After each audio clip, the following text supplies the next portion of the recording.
तर बघा, आता उद्यापासून नवीन वर्षाला सुरुवात होणार होती. म्हटलं चला सर्वात आधी देवांपासून सुरुवात करूया. देवघर आधी छान स्वच्छ क्लीन करून घेतलं. वस्त्र वगैरे सुद्धा चेंज करायचं होतं. पूर्ण देव सुद्धा घासायचे होते. आणि उद्या गुरुवार. गुरुवार म्हटलं म्हणजे आपल्या गुरूंचा वार असतो. आणि आपल्या केंद्रामध्ये जे गोदाजल मिळतं ना, त्यानेच मी देव घासते. काही लोक पितांबरी, हळद, कापूर अशा वेगवेगळ्या उपायांनी देव घासतात. काही भैया पावडरने घासतात. मात्र देव हे गोदाजलने घासले गेले पाहिजे आणि अगदी नव्यासारखे चमकतात सुद्धा. आणि आपल्या केंद्रामध्ये ते अवेलेबल आहे. तर बघा, 28 तारखेपासून आपल्या शाकंभरी नवरात्राला सुरुवात झालेली आहे. तर 4 नवरात्र आपल्या वर्षभरामध्ये असतात. तर याच वर्षी बघा, प्रत्येक वर्षी पौष महिन्यात शाकंभरी देवीचा हा उत्सव मोठ्या भक्तिभावाने व पारंपरिक उत्साहाने साजरा केला जातो. शारदीय नवरात्रामध्ये जे पारंपरिक कार्यक्रम होतात त्यांचीच पुनरावृत्ती शाकंभरी नवरात्र महोत्सवात मात्र होते. देवीच्या उपासनेची परंपरा पुष्कळ पूर्वीपासून भारतात चालत आलेली आहे. देवीचे मूळ रूप निर्गुण असले तरी तिच्या सगुण रूपाची उपासना करण्याची परंपरा भारतात प्रचलित आहे.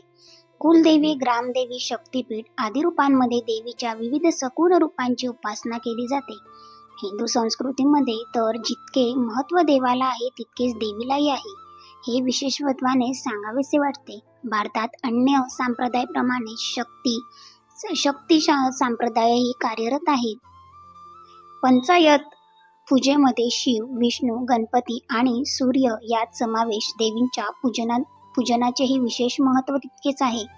उपासकांच्या हृदयात देवीला विशेष स्थान असल्यामुळे प्रतिवर्षी नवरात्र उत्सव मोठ्या उत्साहाने भारतभर मात्र साजरा केला जातो. पौष शुक्ल अष्टमीपासून पौष पौर्णिमेपर्यंत शाकंभरी नवरात्र साजरा केला जातो.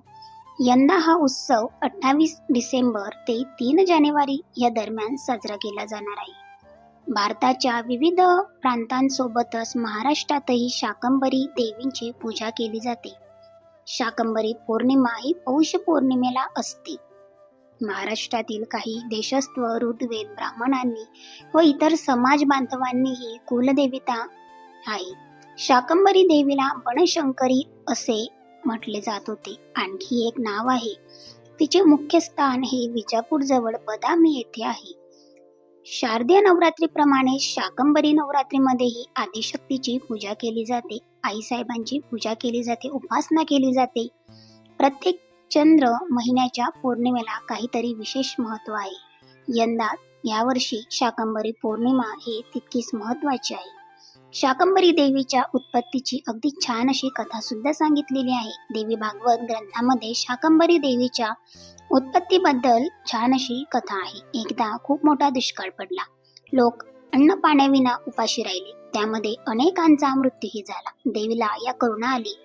तिने आपल्या अंगातून असंख्य शाक भाज्या उत्पन्न केल्या. त्या भुकेल्यांना खाऊ घातल्या. त्यामुळे अनेक लोक दुष्काळातूनही वाचले. त्यामुळे या देवीला शाकंभरी हे नाव मिळाले. एका धार्मिक कथेनुसार असे सांगितले जाते का हरिद्वार केदार रस्त्यावर मुमान टेकडीवर देवीने 1000 वर्ष केवळ शाक भाज्या खाऊन तपश्चर्या केली. त्यामुळे ही देवी शाकंभरी देवी या नावाने प्रसिद्ध झाली. महाभारताच्या वनपर्वतात आणि पद्यपुराणात याबाबतचे संदर्भ बरेच आढळतात. दुसऱ्या धार्मिक कथेनुसार सांगायचं झालं तर बघा, शाकंभरी देवीची पौराणिक कथा फार पूर्वीच्या काळी दुर्गम नावाच्या दैत्याने थोर तपश्चर्या करून ब्रह्मदेवांकडून वेद मानून घेतले. त्यामुळे ब्राह्मणांना वेदांची विस्मृती झाली. होम हवन आदी सर्व बंदी पडले. त्यामुळे पावसाचा अभाव झाला. पृथ्वी शुष्क झाली. धान्य पडे आदिरसव उत्पन्न होईना. दुष्काळ पडला. तेव्हा ब्राह्मणांनी व देवांनी भगवती देवीची उपासना आरंभली. निराकार राहून भगवती प्रसन्न व्हावी म्हणून तिची स्तोत्र, स्तुती, जपजय यांनी उपासना केली. तेव्हा भगवती जगदंबा यांना प्रसन्न झाली. तिने सर्वांसाठी शाक भाज्या म्हणजेच फळे निर्माण केली. तिच्या कृपेने परत पाऊस पडू लागला. परत सुबकता निर्माण झाली. सर्व रान हिरवगार झालं. लोकांचा जीव वाचला. भगवतीने भाज्या व फळे यांचा वर्षाव केला म्हणून तिचे नाव त्या दिवसापासून शाकंभरी असे पडले. शाकंभरी ही 18 पगड जातीची म्हणजे सर्वांचीच देवी आहे. ही देवी कुमारी आहे. कुमारिकांचे पूजन करणे या नवरात्र उत्सवामध्ये नवरात्रांमध्ये छान अशी धार्मिक प्रथा मांडली जाते. या कालावधीत जास्तीत जास्त आपण आई भगवतीची सेवा करतो, कुंकुमार्जन करतो, दुर्गा सप्तशती पाठाचं वाचन करत असतो, ज्यामुळे आपल्यावर आई भगवतीचा, आपल्या कुलदेवतेचा, शाकंभरी मातेचा आपल्यावर आशीर्वाद प्राप्त व्हावा. ह्या पूर्ण वर्षभरामध्ये 4 नवरात्र असतात. त्यातली ही शाकंभरी नवरात्र, चैत्र नवरात्र असते, एक गुप्त नवरात्र असते आणि एक शारदीय नवरात्र, आणि चौथी म्हणजे शाकंभरी नवरात्र. म्हणून प्रत्येक दिवसाला, प्रत्येक सणाला, प्रत्येक नवरात्राला, त्याचप्रमाणे प्रत्येक गोष्टीला अनन्यसाधारण महत्त्व या आपल्या हिंदू धर्मामध्ये दिलेलं आहे. म्हणून हवं तेवढं सेवा जास्तीत जास्त व्हावी व आई भगवतीच्या चरणी ही सेवा रुजू करायची असते. म्हणून केंद्रामध्ये सुद्धा पाठ चाललेले असतात आणि छान अशी पौराणिक कथा जी मला माहिती होती तीच तुमच्यासोबत शेअर केली, जेणेकरून तुम्हाला सुद्धा माहिती असावं का वर्षभरामध्ये ह्या 4 नवरात्र असतात. बऱ्याच लोकांना तर 2च माहिती आहे. बघा, देवघराचा कापड टाकून झालं, लाल कापड टाकून झाल्याच्या नंतर सर्व देव स्वच्छ असे नव्यासारखे चमचमीत केले आणि छान वाटतं असं देवघर. उद्यापासून छान अशा सेवा होणार आहेत, कारण गुरुवार आहे म्हटलं, म्हणून चला आता सर्व काही आवरून घेऊया. 1 तारीख आली आणि नवीन वर्षाला सुरुवात होणार होती.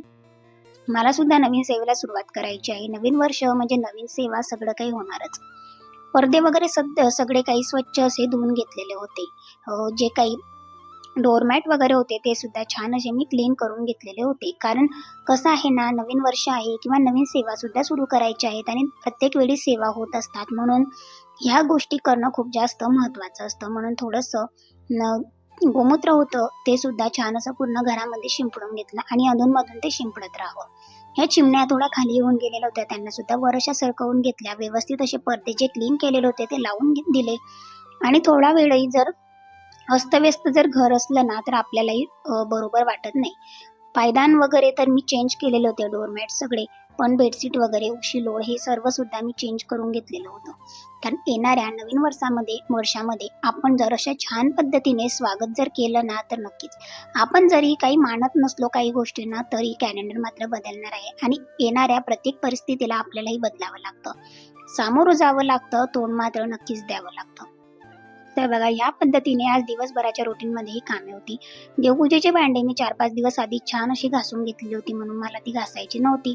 पण जे काही कामे होती छोटे मोठे तीच आता इथे करून घेतलेली होती आणि अशा पद्धतीने कामे माझी सुरू होती. तर तुम्हाला आजचा ब्लॉग कसा वाटला, शाकंभरी देवीच्या उत्पत्तीची ही कथा तुम्हाला कशी वाटली, नक्की कमेंट्स करून तुम्ही मला सांगू शकता. तुम्ही जर आपल्या यूट्यूब चॅनलवर नवीन असाल किंवा माझा ब्लॉग जर तुम्ही फर्स्ट टाइम बघत असाल तर माझ्या चॅनलला तुम्ही सबस्क्राईब करा. ब्लॉग आवडला असेल तर तुम्ही चॅनलला लाईक करा, पेजला सबस्क्राईब करा, जेणेकरून तुम्हाला असे छान छान डेली ब्लॉग्स आपल्या यूट्यूब चॅनलवर बघायला मिळतील. आणि बघा, थोडा वेळ जरी पडदे काढलेत ना तर अगदी वेगळंच वाटत होता हॉल, पण आता लगेच लावून घेतले.